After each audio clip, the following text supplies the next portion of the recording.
मुंशी प्रेमचंद की कहानी नैराश्य लीला। हिंदी सदाबहार कहानी में आपका स्वागत है। हम लाते रहते हैं हिंदी सदाबहार कहानी। सुनने के लिए हमारे YouTube चैनल सब्सक्राइब करें। एक बार की बात है, अयोध्या में एक सम्मानित पंडित रहते थे जिनका नाम हृदयनाथ था।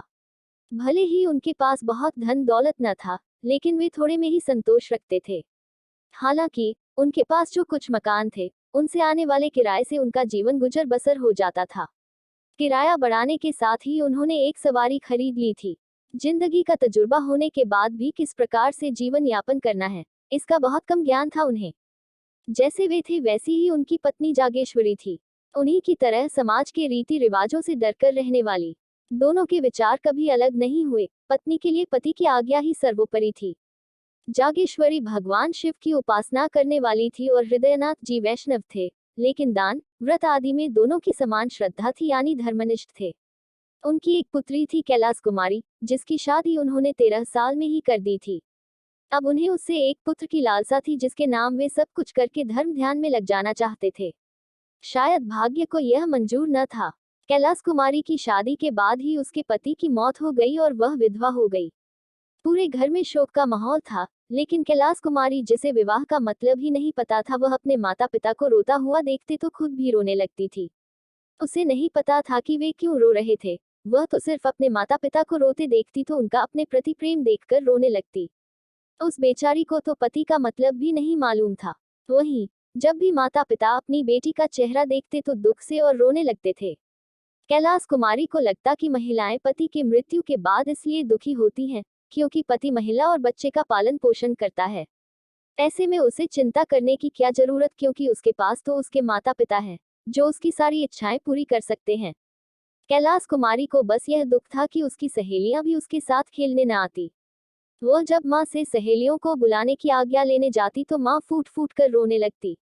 इसलिए उसने माता के पास जाना छोड़ दिया और अकेले बैठकर किस्से कहानियां पढ़ा करती। उसके अकेले रहने से माता पिता को लगा कि बेटी बहुत दुखी है और अकेले रहकर शोक मना रही है। एक दिन पिता हृदयनाथ ने अपनी पत्नी से कहा कि मेरा मन करता है कि यहाँ से कहीं दूर चला जाऊं, अब मुझसे बेटी का दुख देखा नहीं जाता। जागेश्वरी, मैं भी यह सब नहीं देख सकती। भगवान, मुझे अब और नहीं जीना है। हृदयनाथ, अगर हमारी बेटी दुखी रही तो बहुत बुरा होगा, हमें कुछ करना चाहिए। जागेश्वरी ने कहा, मेरी तो कुछ समझ नहीं आ रहा है, आप ही बताएं। हृदयनाथ, हम लोगों को इस प्रकार से मातम मनाना छोड़कर उसका दिल बहलाना चाहिए। तुम उसका मन कुछ न कुछ मनोरंजन करके बहला दिया करो। जागेश्वरी, हाँ, मैं ऐसा ही करूंगी। पहले तो मैं उसे देखकर रो पड़ती थी, लेकिन मुझे खुद को संभाल कर उसका शोक दूर करना होगा। हृदयनाथ बोले, अब मैं भी उसके दिल को बहलाने वाले प्रयास करूंगा। हमें उसे हर समय मनोरंजन में लगाए रखना चाहिए। दोनों ने ऐसा विचार बनाया और फिर कैलाशी के लिए मनोरंजन के सामान इकट्ठा करना शुरू कर दिए। इससे हंसते हुए बात करना, घुमाने ले जाना, नदी में नाव की सैर कराना, रोज थिएटर ले जाकर नए नए नाटक दिखाना उनकी दिनचर्या का हिस्सा था। हृदयनाथ भी कभी उसे कश्मीर के दृश्य, कभी स्विट्जरलैंड की झांकी और झरने दिखाते तो कभी ग्रामोफोन पर गाने बजाकर सुनाते। कैलाश कुमारी इन सब के खूब मजे लेती। अब उसकी सहेलियां भी आने लगी थी। इस प्रकार कुछ साल कैसे निकल गए पता ही नहीं चला। कैलाशी को इन सब की आदत आ गई थी और वह बिना इन सब के एक भी दिन चैन से नहीं रह पाती थी। उसे थिएटरों और फिर सिनेमा, उसके बाद मेस्मेरिज्म और हिप्नोटिज्म वाले नाटकों की आदत हो गई थी। साथ ही में ग्रामोफोन पर आने वाले नए रिकॉर्ड भी सुनने लगी और नए संगीत की लत भी लग गई थी। उसे अब बाहरी दुनिया से कोई मतलब नहीं था। वह तो अपने काल्पनिक संसार में डूबी रहती थी। कैलाशी अपनी सहेलियों से भी घमंड भरी बातें करती और कहती कि यहाँ के लोगों को जिंदगी जीना नहीं आता है। जीवन तो विदेशों के लोग जीते हैं मनोरंजन के साथ, इसलिए वे इतना खुश रहते हैं। किसी भी कार्यक्रम में माँ और बेटी साथ जाते थे। उनका इस प्रकार से बाहर घूमना और सैर सपाटा लोगों को देखा नहीं गया। लोगों का मानना था कि विधवा औरत को सिर्फ पूजा पाठ, तीर्थ व्रत करने चाहिए। यह मनोरंजन के साथ उनके लिए नहीं होते हैं। कैलाशी के माता पिता को शर्म करना चाहिए कि इस प्रकार से अपनी बेटी को सिर पर चढ़ा कर रखा है। महिलाएं बोलती, बाप तो ठीक है, लेकिन माँ ने बिल्कुल भी नहीं सोचा कि दुनिया वाले क्या कहेंगे। इस प्रकार से लोगों में बातें होने लगी। लेकिन एक दिन सभी स्त्रियों ने जागेश्वरी के यहाँ जाने का फैसला किया। उनके आने पर जागेश्वरी ने बड़े ही आदर सत्कार से उनका स्वागत किया। फिर कुछ देर यहाँ वहाँ की बातों के बाद एक स्त्री ने कहा कि बहन, तुम तो आराम से हो, तुम्हारे दिन हंसी खुशी में निकल जाते हैं, हमारे लिए तो हर दिन पहाड़ जैसा कटता है। तभी दूसरी औरत ने कहा, आखिर तुम्हारे पास इतना समय कैसे मिल जाता है, हमारा दिन तो चूल्हा चक्की करते हुए ही निकल जाता है। जब समय मिलता है तो कभी बच्चे को संभालो तो कभी घर वालों को, हम तो पूरी कठपुतलियों के जैसे नाचते रहते हैं। तभी तीसरी औरत ने व्यंग करते हुए कहा, इसमें सोचने वाली बात क्या है, यह सब करने के लिए जागेश्वरी जैसा कलेजा चाहिए। तुम लोग तो राज सिंहासन पर बैठने के बाद भी रोती रहोगी। इस बात पर एक वृद्ध महिला बोल उठी, ऐसा दिल किस काम काम का, जो दुनिया कितना भी मजाक उड़ाए फिर भी किसी को कोई फर्क नहीं पड़े। वह दिल किसी पत्थर से कम नहीं। हम गृहिणी हैं और हमारा काम गृहस्थी को संभालना है, मौज मस्ती करना नहीं। महिलाओं के द्वारा इस प्रकार मजाक उड़ाए जाने पर जागेश्वरी ने अपना सिर नीचे कर लिए। महिलाओं का काम हो चुका था, उनका उद्देश्य उसके मन को तड़पाना था। जागेश्वरी को सबक मिल चुका था। महिलाओं के जाने के बाद उसने यह सब अपने पति से कहा। वह मायूस होकर बोलने लगे कि अब क्या करें। जागेश्वरी, आप ही कुछ विचार करो। हृदयनाथ लंबी सांस छोड़ते हुए बोले, पड़ोसियों ने मजाक उड़ाया है और यह एक दिन होना ही था और सही भी है। मुझे खुद पता चल रहा है कि कैलासी के हाव भाव बहुत बदल गए हैं। विधवाओं का यह सब करना ठीक नहीं है, अब यह सब बंद करना होगा। जागेश्वरी टोकते हुए बोली, पर कैलासी को तो इन सब की आदत हो गई है, कैसे रहेगी वह इनके बिना। हृदयनाथ, हमें यह सब रोकना पड़ेगा। धीरे धीरे घर का माहौल बदलने लगा। हृदयनाथ शाम को ग्रामोफोन की जगह धर्म ग्रंथ पढ़कर सुनाने लगे। घर में माँ और बेटी धर्म निष्ठा का पालन करने लगी, संयम उपासना करने लगी। गुरुजी ने कैलासी को दीक्षा दी, गुरु से मिलने वाली शिक्षा, और सभी महिलाओं ने वहां आकर उत्सव मनाया। अब माँ बेटी गंगा स्नान करने लगी, मंदिर जाती, एकादशी का निर्जला व्रत रखती। गुरुजी कैलासी को रोजाना संध्या के समय धर्मोपदेश देते। कैलासी को कुछ दिनों तक यह सब कष्टप्रद लगा, लेकिन थोड़े ही दिनों में उसे इन सब में रुचि होने लगी गई। उसने मनोरंजन का मार्ग छोड़कर अध्यात्म और त्याग का मार्ग अपना लिया। उसे पति और अपनी स्थिति का मतलब समझ आने लगा। अब उसने प्रायश्चित करने का मन बना लिया था। वह साधु महात्माओं की सेवा करने लगी और यहाँ तक कि 3 साल में ही उसने संन्यास लेने का सोच लिया। जैसे ही माता पिता को इस बात का पता चला, उन्होंने अपना सिर पकड़ लिया। माँ ने कहा कि बेटी, अभी संन्यास लेने की तुम्हारी उम्र नहीं है, ऐसी बातें मत सोचो। कैलासी, माँ, इन सब झंझटों को जितने जल्दी छोड़ दिया जाए उतना अच्छा है। हृदयनाथ, क्या घर में रहकर इन सब से मुक्ति नहीं मिल सकती है। तभी माँ ने कहा, इन सब से बदनामी होगी। कैलाश कुमारी, जो भगवान के चरणों में अर्पण हो जाते हैं उन्हें बदनामी की चिंता नहीं होती। जागेश्वरी ने समझाया, बेटी, हमें तुम्हारा ही आसरा है। अगर तुमने संन्यास लिया तो हम किसके सहारे जिएंगे। कैलाश कुमारी, भगवान ही सबका सहारा है माँ। अगले रोज यह बात मोहल्ले वालों को पता चल गई। शुरू में तो उन्होंने आपस में ही खूब मजाक उड़ाया, लेकिन फिर कुछ पुरुष इस गुत्थी को सुझाने के लिए हृदयनाथ के यहाँ आए। एक सज्जन बोले, क्या तुमने सुना है कि डॉक्टर गौड़ का हुआ प्रस्ताव बहुत अधिक मतों से मान लिया गया है। दूसरे व्यक्ति ने कहा कि ये लोग हिंदू धर्म का नाश करके मानेंगे। तीसरे व्यक्ति ने कहा, नाश तो होगा ही, जब हमारे ही साधु महात्मा मासूम लड़कियों को बहकाने लगे हैं।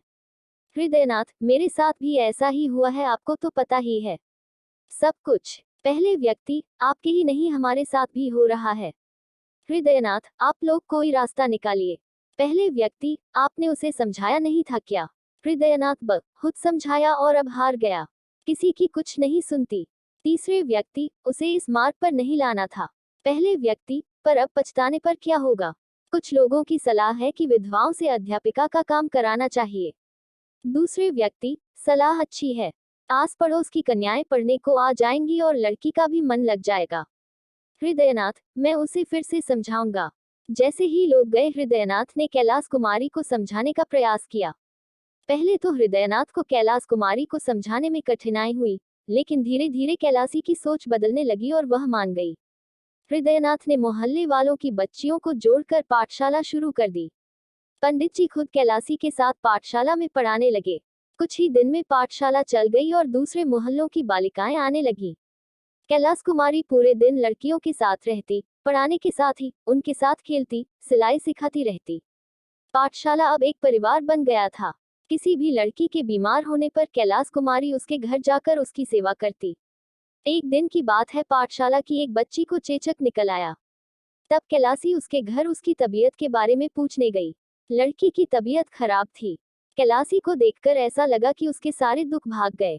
1 घंटे के बाद कैलासी जब जाने लगी तो लड़की रोने लगी। लड़की उसे छाड़ने के लिए तैयार नहीं थी। हृदयनाथ जब भी कैलासी को बुलाने के लिए आदमी भेजते, वह मना कर देती। कैलासी 3 दिन तक लड़की के पास रही। अगले दिन जब लड़की की तबीयत में सुधार हुआ तो वह घर आ गई। मगर जैसे ही नहाने के लिए तैयार हुई कि तभी एक आदमी दौड़ता हुआ आया और कहने लगा कि लड़की की हालत नाजुक हो रही है और वह आपको ही याद कर रही है। हृदयनाथ ने गुस्से में कहा कि किसी अस्पताल से नर्स बुला लो। कैलाश कुमारी ने कहा, बाबा आप गुस्सा मत हो। उसकी जान बचाने के लिए मैं 3 महीने तक उसकी सेवा कर सकती हूँ। हृदयनाथ, तो फिर पाठशाला कौन संभालेगा? कैलासी, कुछ दिन आप संभाल लो, जैसे वह अच्छी होगी मैं आ जाऊंगी। हृदयनाथ, बात को समझो, यह बीमारी छूने से फैलती है। कैलासी, अगर मर गई तो आपकी ही विपत्ति टलेगी। इतना बोलकर वह बिना भोजन किए वहां से चली गई। हृदयनाथ जागेश्वरी से कहने लगे, मुझे लगता है कि जल्दी ही पाठशाला को बंद करना होगा। जागेश्वरी, आपने सही कहा, आखिर पाठशाला को कौन संभालेगा? हृदयनाथ, मैं भी क्या करूं, जो भी उपाय करता हूं कुछ ही दिनों में हमें ही मुसीबत में डाल देता है। मुझे अब बदनामी का डर सताने लगा है, क्योंकि लोग कहेंगे कि लड़की पराए लोगों के घर आती जाती है, कई कई दिनों तक वहीं रहती है। जागेश्वरी, तो आप उसे पढ़ाने से मना कर दीजिए, और क्या कहें। कैलाश कुमारी के वापस आने तक हृदयनाथ पाठशाला बंद कर चुके थे। इसे देखकर कैलासी ने गुस्से से तीव्र स्वर में कहा, यदि बदनामी का डर है तो मुझे जहर दे दें। आपके पास इसके सिवाय और कोई उपाय नहीं हो सकता है। हृदयनाथ ने उसे समझाया, बेटी इस संसार में रहना है तो संसार के अनुसार ही काम करना पड़ेगा। कैलासी, अगर ऐसा है तो मुझे बताइए कि ये लोग आखिर क्या चाहते हैं मुझसे। मैं क्यों संसार के नियमों को निभाने के चक्कर में एक कठपुतली बनूं? मेरे अंदर भी जान है, मुझे भी जीने की चाह है। मैं अपने आप को दुखिया नहीं मान सकती और ना ही रोटी का एक टुकड़ा खाकर रह सकती हूँ। बताएं मैं ऐसा क्यों करूं? ये लोग मुझे जो चाहे समझे, लेकिन मैं अभागिनी नहीं। मुझे पता है कि खुद के आत्मसम्मान की रक्षा कैसे करनी है। मैं कोई जानवर नहीं हूं जो समाज लाठी लेकर मेरे पीछे पड़ा रहे। इतना बोलकर कैलाश कुमारी वहां से चली गई। इसके बाद से वह अपनी लाचारी और स्त्रियों की बेबसी के बारे में सोचने लगी। उसे लगने लगा कि महिला पुरुषों के अधीन क्यों है, क्या एक स्त्री का यही भाग्य है?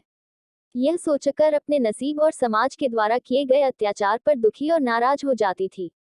पाठशाला के बंद होने के बाद कैलाश कुमारी को पुरुषों से अंदर ही अंदर जलन होने लगी। महिलाओं की बेबसी पर कैलासी बार बार झुंझला जाती। एक दिन की बात है, उसने अपने बाल गूंथकर जूड़े में गुलाब का फूल लगा लिया। जैसे ही माँ ने उसे ऐसा देखा तो गुस्से में होठों से जीभ दबा ली। ठीक ऐसे ही एक दिन उसने रेशमी साड़ी पहनी, जिसे देखकर आस पड़ोस की महिलाओं ने खूब आलोचनाएं की। अब वह एकादशी व्रत भी नहीं रखती थी, साथ ही कंघी और आईने को वह छोड़ने लायक नहीं समझती थी। शादियों के दिन शुरू हो गए थे। मोहल्ले की सभी स्त्रियां गैलरी में आकर दूल्हे को देखती थीं। जागेश्वरी भी उनमें से एक थी। इसके विपरीत कैलाश कुमारी कभी भी इन बारातों को नहीं देखती थी। उसकी नजरों में बारात का मतलब था कि यह सीधी सादी लड़कियों का शिकार है। बारातियों को वह शिकारी कुत्ते समझती। उसे बस यही लगता था कि यह शादी नहीं बलिदान है एक महिला का। दिन गुजरे, तीज व्रत का दिन भी आ गया। घरों में सफाई के साथ ही स्त्रियां व्रत रखने की तैयारियां करने लगी। वहीं व्रत की तैयारी जागेश्वरी ने भी की। अपने लिए नई नई साड़ियां मंगाई। हमेशा के जैसे ही कैलासी के ससुराल से भी कपड़े, मिठाइयां और खिलौने आए। यह विवाहित महिलाओं का व्रत है, लेकिन विधवा भी इसे सही रीति रिवाज से करती हैं। उनका संबंध पति से शारीरिक नहीं, बल्कि आध्यात्मिक होता है। अभी तक तो कैलाश कुमारी यह व्रत रखती थी, लेकिन अब उसने निश्चय कर लिया था कि वह व्रत नहीं रखेगी। माँ ने सुना तो सिर पीट लिया। वह बोली कि बेटी, यह व्रत रखना हमारा धर्म है। कैलासी, अगर यह धर्म है तो पुरुष महिलाओं के लिए क्यों कोई व्रत नहीं रखते हैं? जागेश्वरी ने कहा, पुरुषों में इसको निभाने की रीत नहीं है। कैलासी बोली, वो इसलिए कि जितनी महिलाओं को मर्दों की जान प्यारी है, उतनी मर्दों को महिलाओं की प्यारी नहीं। जागेश्वरी, तू ही बोल कि महिलाएं मर्दों की बराबरी करे भी तो कैसे? उसका धर्म है अपने पति की सेवा। कैलाश कुमारी, यह मेरा धर्म नहीं है। मेरा धर्म केवल आत्मरक्षा है और कुछ नहीं। जागेश्वरी, बेटी, एक बार फिर सोच ले, गजब हो जाएगा, क्या कहेगी ये दुनिया। कैलाश कुमारी, क्या माँ आप फिर उसी दुनिया को लेकर बैठ गईं? मुझे खुद की आत्मा के अलावा किसी का भी डर नहीं है। हृदयनाथ को जागेश्वरी ने यह बातें बताई तो वे चिंता में डूब से गए। उनके मन में हुआ क्या मतलब है इन सब का? क्या उसके अंदर आत्मबोध हुआ है या फिर यह सब नैराश्य है? वैसे भी जब धनहीन व्यक्ति का कष्ट दूर नहीं होता, तो लाज को छोड़ ही देता है। इसमें कोई शक नहीं कि नैराश्य यानी निराशा ने ही यह रूप ले लिया है। इससे दिल के सारे कोमल और अच्छे भाव खत्म से होने लगते हैं और अचानक अलग सा बदलाव होने लगता है। इंसान जग हंसाई पर भी गौर नहीं करता। उसके लिए दुनिया के मानो सारे रिश्ते ही टूट से जाते हैं। इसी को नैराश्य यानी निराशा की आखिरी स्थिति माना जाता है। हृदयनाथ अपने विचारों में खोए हुए थे, तभी जागेश्वरी ने पूछा, अब क्या करेंगे? हृदयनाथ ने कहा कि क्या बताऊं अब? जागेश्वरी ने फिर पूछा, आपके पास कोई और उपाय है क्या? हृदयनाथ ने असहाय होते हुए कहा, अब तो एक उपाय ही हो सकता है, लेकिन उसके बारे में बात नहीं कर सकता। कहानी से सीख, हमें कभी भी स्त्री और पुरुष में भेद नहीं करना चाहिए। दोनों ही सुखी और स्वतंत्र जीवन जीने के समान रूप से अधिकारी होते हैं।